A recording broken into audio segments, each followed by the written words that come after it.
live from Richmond studio at the University of Illinois. This is Illini Sports Night.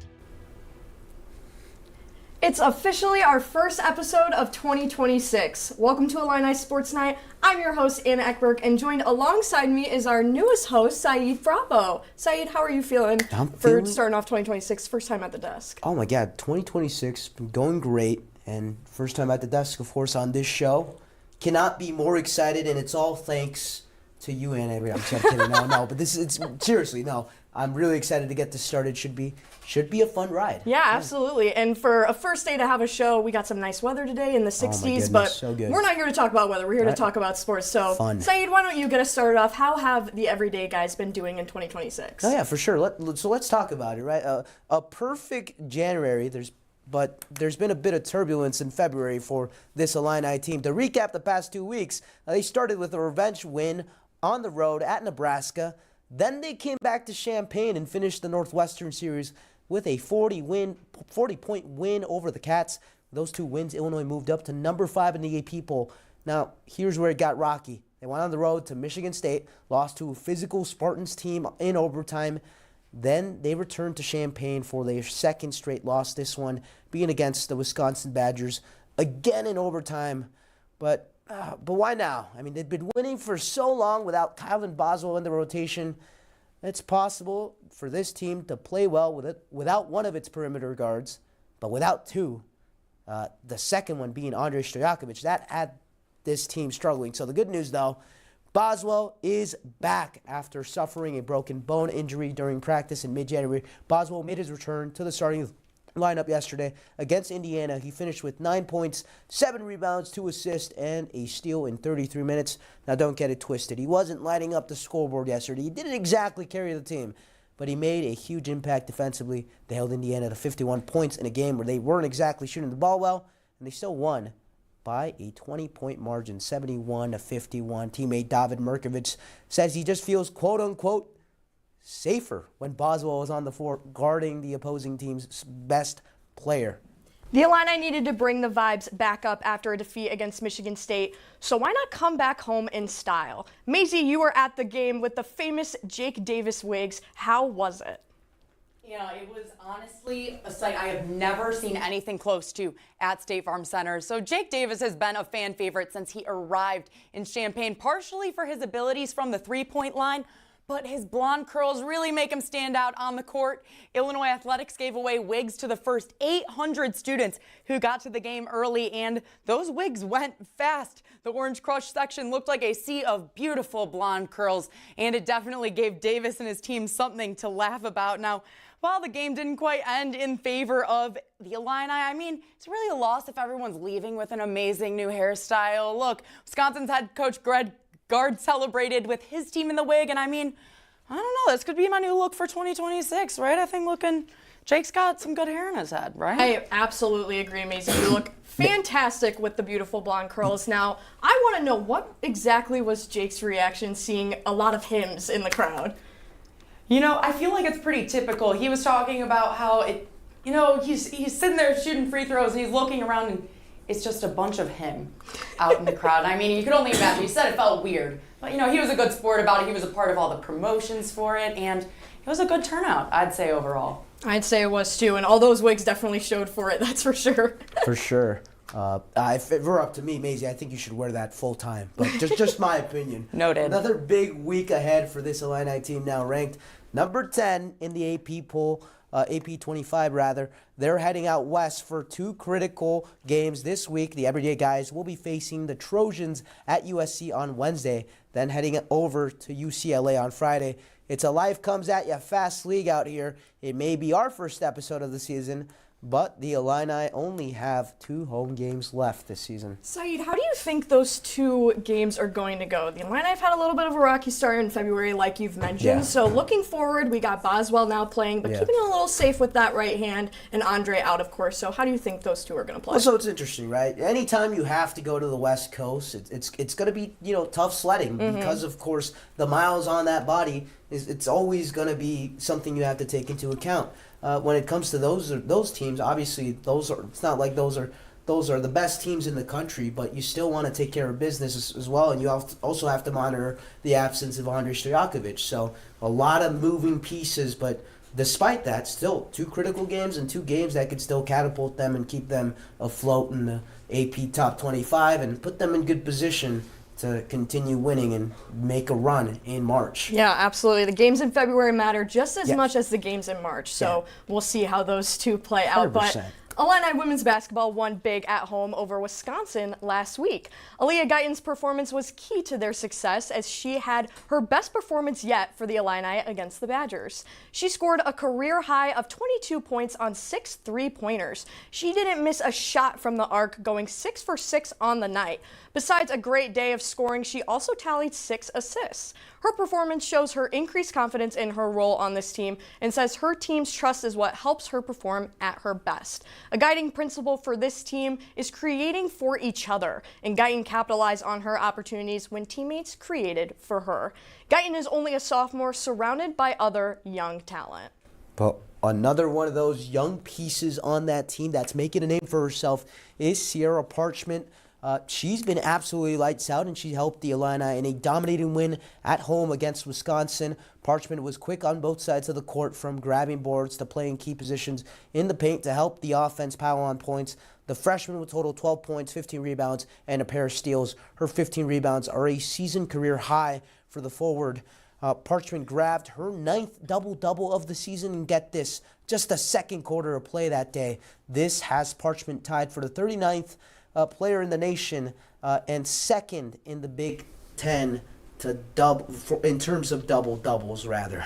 Guyton, Parchment, and the rest of the team return to State Farm Center tomorrow night to face off against Rutgers University. With just 2 wins under their belt this season, Rutgers is 17th in the Big Ten. However, when these 2 teams met just 1 year ago, the Illini escaped with a narrow 4-point win in overtime. The Illini have not lost to Rutgers since December of 2022, putting them on a 5-game win streak against the Scarlet Knights. To see if the Illini will extend that streak, fans can tune into that game on Big Ten Network tomorrow night at 6 p.m. Now, Saeed, I want to throw a hypothetical at you really quick. I'm ready. This Illini women's basketball team is super young.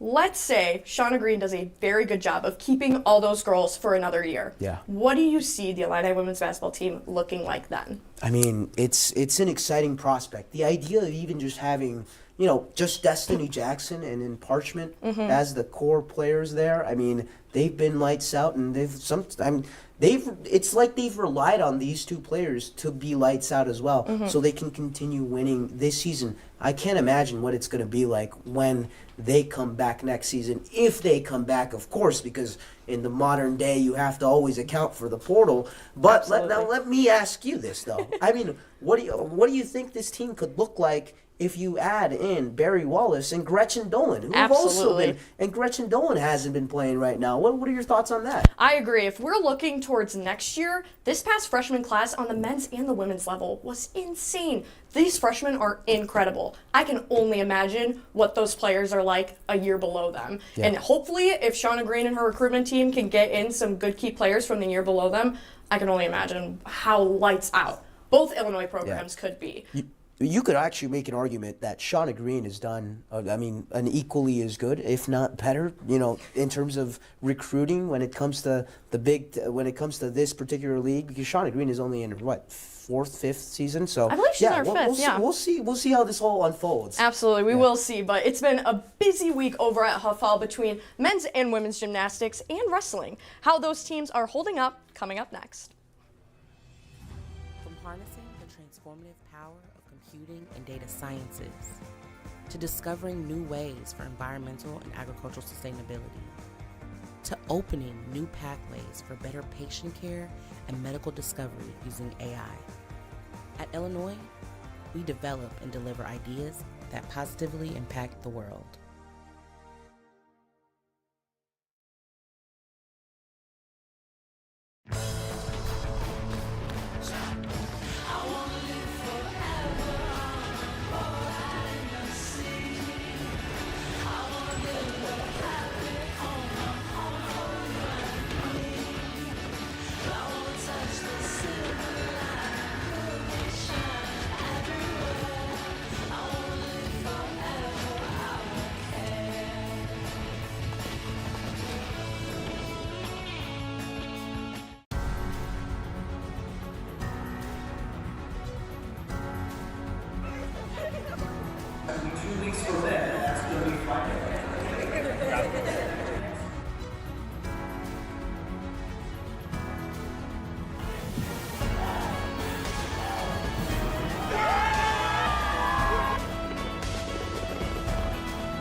we're taking a look at all the action happening in Huff Hall right here on Illini Sports Night.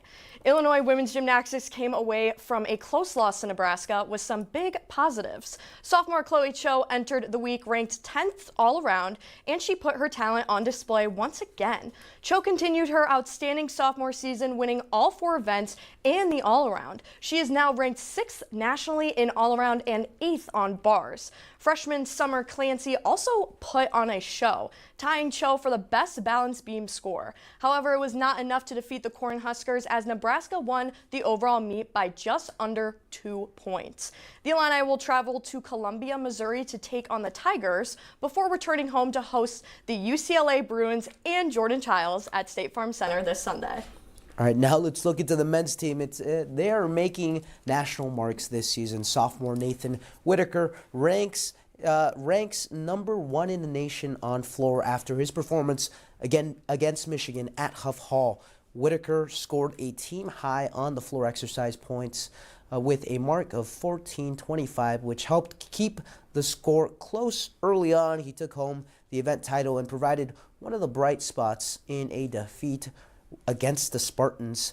In addition to Whitaker, junior Garrett Shuley ranks 2nd in vault, while junior Brandon Dang ranks 6th in pommel horse. Up next, the Illini will send 4 athletes to Louisville this weekend to compete in the Winter Cup. Now let's pivot a little bit to wrestling. Despite their head coach Mike Poeta being placed on indefinite administration leave, the Illini are still staying afloat. This team is currently ranked 11th in the NCAA with a record of 11-4. Of course, they are led by a national champion, Lucas Bird. The undefeated Illinois wrestler did not disappoint on Friday night in what was the last meet of the Illini legend would ever compete at Huff Hall. The 3-time All-American controlled the mat the entire match, not giving his opponent a moment to rest, something the Illini fans have gotten used to over Bird's storied career here in Champaign. The rest of the team, however, could not follow suit against heavy-hitting Nebraska program, falling 28-11 in a disappointing loss on senior night. After opening the meet with 2 straight wins, the Illini could not capitalize on the momentum, losing 8 straight duels to end the night. Looking ahead to the upcoming Big Ten championships, the team seems to be focused on improving their stamina and focus throughout the entirety of a tournament. And speaking of Big Ten championships, the Illinois swim and dive team will head up to Minnesota on Wednesday to compete in their Big Ten championships. This 4-day event will involve all events and all main athletes trying to win both the individual and the team conference championship. It'll be a little tricky for the Illini to take down the swim and dive powerhouses in Wisconsin and Indiana. Both programs just had members of their team be named Swimmer of the Week and Diver of the Week from Indiana and Freshman of the Week from Wisconsin. And also, just to note, she is a Rockford native like myself, so I'm kind of rooting for Wisconsin as an unbiased here. But however, if the Illini can keep up the momentum from their most recent win last week on senior night, they should be in pretty good shape, especially with the help of senior Liv Dorshurst, who just won Scholar Athlete of the Week and is coming off wins in both the 200 butterfly and the 200 medley relay. The weather is starting to change, which means spring sports are kicking off their seasons. How baseball and softball are starting off their seasons after this short break.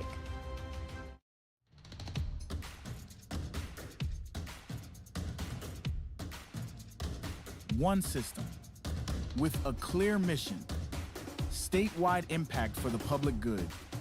We offer pathways that develops talent to not just work, but thrive. Our research turns breakthroughs into solutions for industries, healthcare, and everyday life. From Chicago to every region, we collaborate to solve problems together. Our impact grows each year, measured in billions added to the economy, jobs supported, and lives improved. Urbana-Champaign, Chicago, and Springfield are home to world-class classrooms, labs, and clinics. We partner with communities to improve health, education, and opportunity. The University of Illinois System. Join us to build a thriving Illinois for generations to come.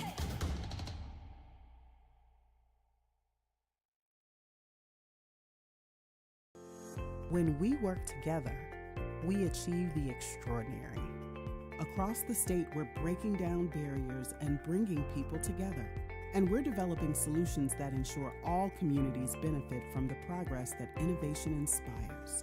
The University of Illinois system is leading the charge to co-create a brighter future for everyone. Let's achieve the extraordinary together.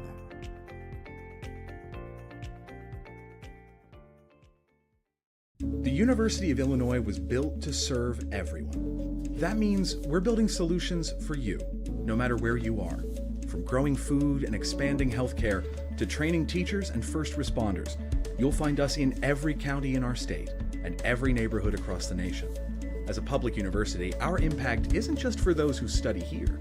It's for your family and your community. No matter where you are part of what we're building. You are an Illini. Petros Kiprianou is keeping his program up at the top of the podium once again this season. The number 3rd ranked Illini men's track and field team went head-to-head with 12 other top 25 teams this week, including number 1 Kansas State and number 2 Tennessee. A notable performance from the meet came from the pole vault pit. Junior pole vaulter Cody Johnson soared to first place on Saturday, breaking his own school record in the process. Johnson's performance helped the Illini hold their own against tough competition as they look ahead to the rest of the season. The Illini women's track and field team is ranked number 1 in the country, and they put on a show this weekend for the Illini faithful at the Tyson Invitational Meet. The Illini had a few big performances from down in Arkansas.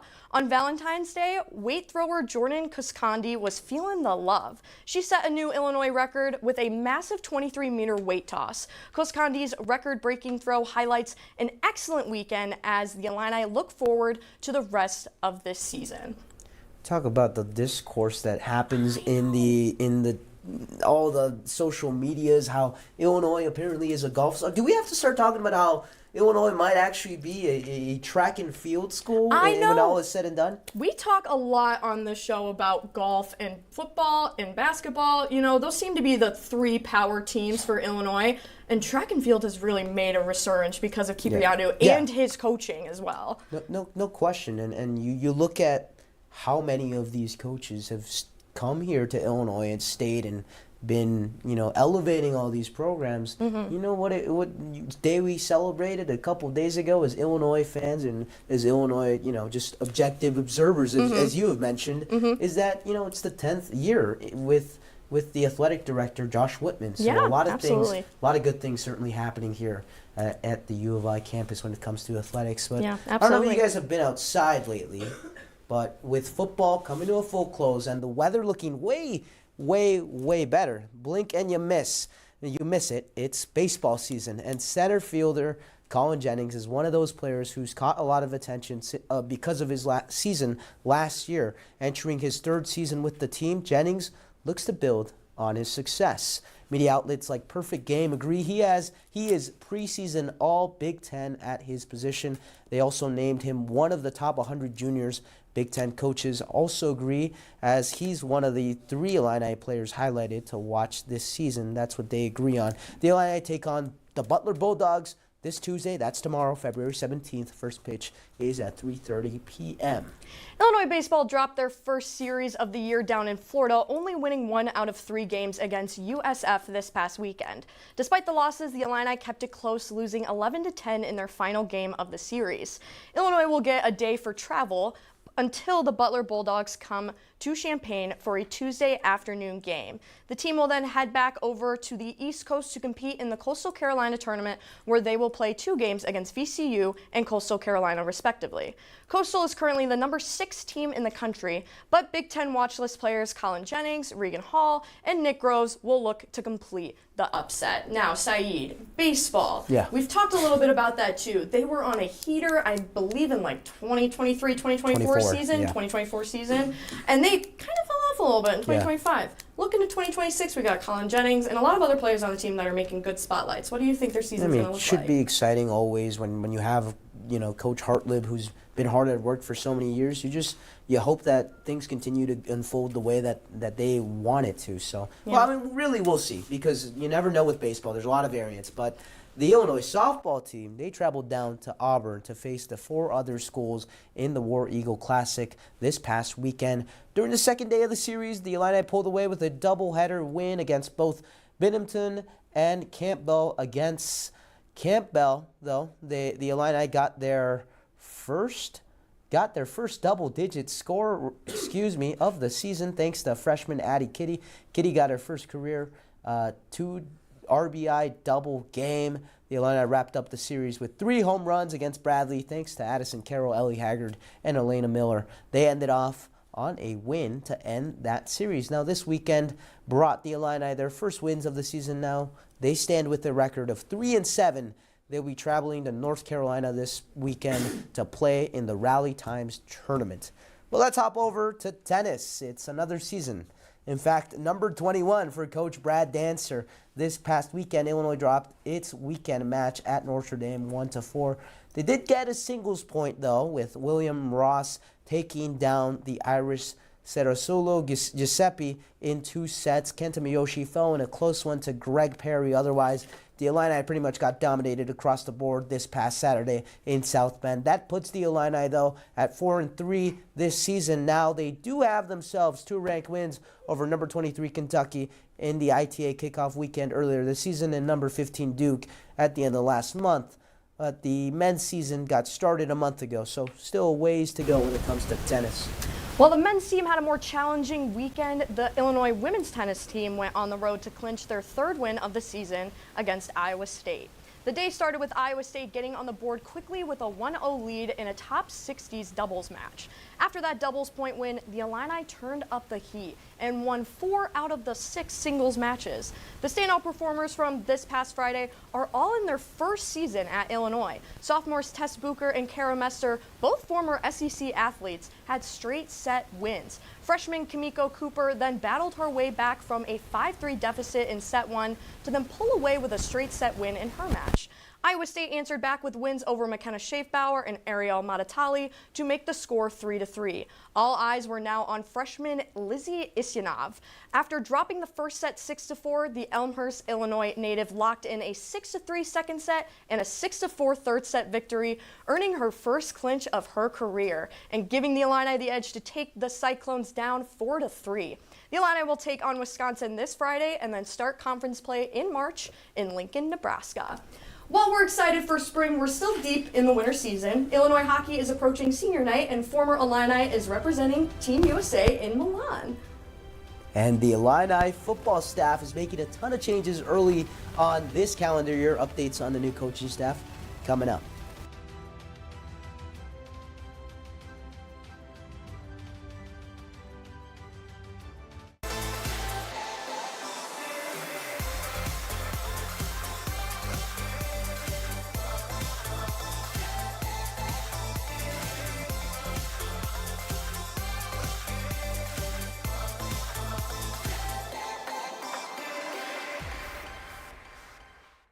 What happens when a university isn't afraid to ask impossible questions? You discover new ways to feed the planet. You redefine the limits of human potential. You revolutionize healthcare. You reveal valuable perspectives. Most of all, you find a community who believes they will change the world together. If you're bold enough to look for solutions no one else believes are possible, you belong with us at Illinois.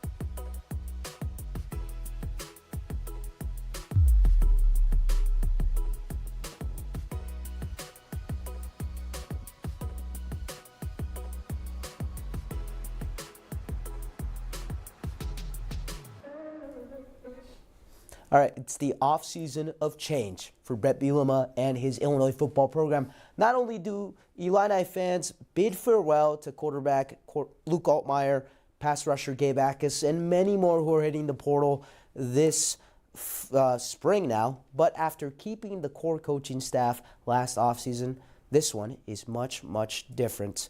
In a twist, legendary Montana head coach Bobby Hauck announced his retirement for being a head football coach at Montana after years of leading that program to success, including 7 straight Big Sky Conference titles and getting to the FCS championship game a couple of times. Well, he might have gotten sick of being a head coach in the NCAA, but he clearly still wants to be a coach because just 4 days after his retirement, Hauck agreed to become Brett Bielema's defensive coordinator at Illinois.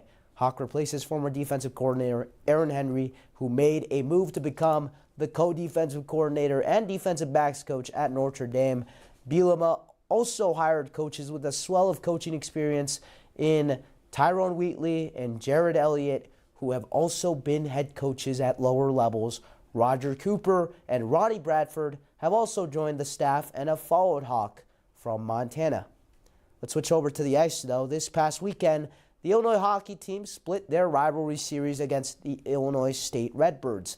The Illini came out swinging on Friday night with senior forward Greg Eddingen opening the scoring just 5 minutes in. Sophomore forward David Ross followed up with 2 goals of his own to secure a 4-2 win. But the Redbirds didn't back down. They took advantage of the Illini penalties, scoring 3 times in the power play. Sophomore forward Carson Mitchell tallied the lone goal of the Illini en route to a 4-1 loss. Despite a tough Saturday, the win on Friday marked their 20th victory on the season as they enter a 2-week break on the schedule. The Illini will look to bounce back and get momentum going next weekend against the Cincinnati Bearcats Friday and Saturday at the UI Ice Arena for their senior night. And of course, we can't have a sports show without mentioning the Winter Olympics in Milan. A former Illini soccer player is representing Team USA in speed skating in this year's Olympic Games. Sarah Warren competed in the 500-meter speed skating event yesterday, clocking a time of 39.19 seconds. While this wasn't enough to make the podium, Warren said she is cherishing her title as an Olympic skater. Warren was on the Illinois soccer team for 5 years, from 2014 to 2018. I wonder what the pipeline to soccer to speed skating must be. What kind of, I don't even know how those two sports correlate with each other. What do you think? That's incredible, right? Janet Rayfield is, she's in the Rocky Mountains right now. I'm sure she's so proud of her right now. But soccer, I don't know how it translates to that. But just incredible the fact that there's an Illini doing Olympic hockey, right? Or excuse me, doing the Olympics, the Winter Olympics. But it's even more impressive that it's not even in the same sport that she competed in here at Illinois. I completely agree. Incredible. The athleticism is insane. But catch UI7 Live this Wednesday at 5:30 p.m. and join Caitlin Devitt and Nathan Gonzalez for their latest news from across Champaign County. Plus, David Flores brings you the full forecast with UI7 weather, so you're ready for the days ahead. Stay informed, stay connected, watch UI7 Live Wednesday at 5:30. That's all we have for tonight's episode of Illini Sports Night, but I'm Anna Ekberg. And I'm Saeed Bravo from our whole crew here at UI7 Newsroom. Thanks for watching. Have a great rest of your night. I hope you have an even greater rest of your night. You know what? I think I will. I'm going to go home, make myself dinner. It should be fun. I gotta make dinner too. What are you making? I know it's going to involve rice. Oh. I don't know if I should do chicken. Some variation.